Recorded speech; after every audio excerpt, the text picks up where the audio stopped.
Ulang kaji Bahasa Arab buku 3. Baiti Jannati, rumahku syurgaku. Kanabatun, sofa. Maktabun, meja.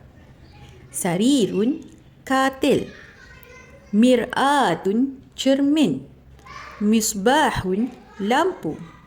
Mirwahatun, kipas. Kanabatun sofa. Sarirun katil. Mir'atun cermin. Misbahul lampu. Mirwahatun kipas. Al-malabisu, pakaian.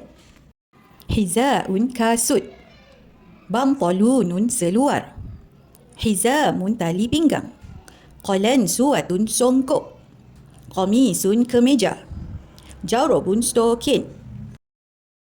Hizaun kasut.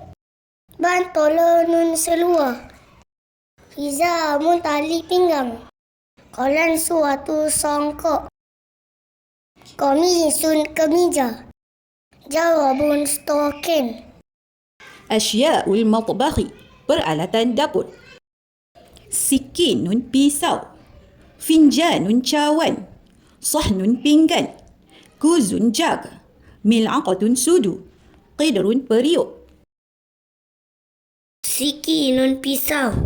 Finjanun cawan. Sohnun pinggan. Kuzun jak. Min akto sudu. Kiderun periuk. Hayya nal'ab, mari kita bermain. Quratul qadami, bola sepak. Quratul sallati, bola keranjang. Quratul syabakati, bola jaring. Quratul risyati, badminton. Quratul lainatu, bola lisut. Quratul ta'iratu, bola tampar. Kuratul kodami bola sepak.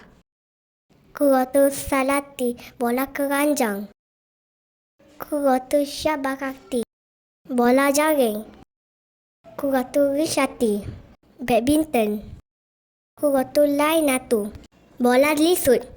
Kuratul ta'iratun bola tampar. Al-mat'amun nazifu, kantin yang bersih. Mauzun, pisang. Labanun, susu. Aruzun, nasi. Khubzun, roti. Dajajun, ayam. Makarunatun, mi. Madun pisang. Labadun tutu. Arundun nasi. Hudun roti. Dajajun ayam. Makarunatun mie goreng.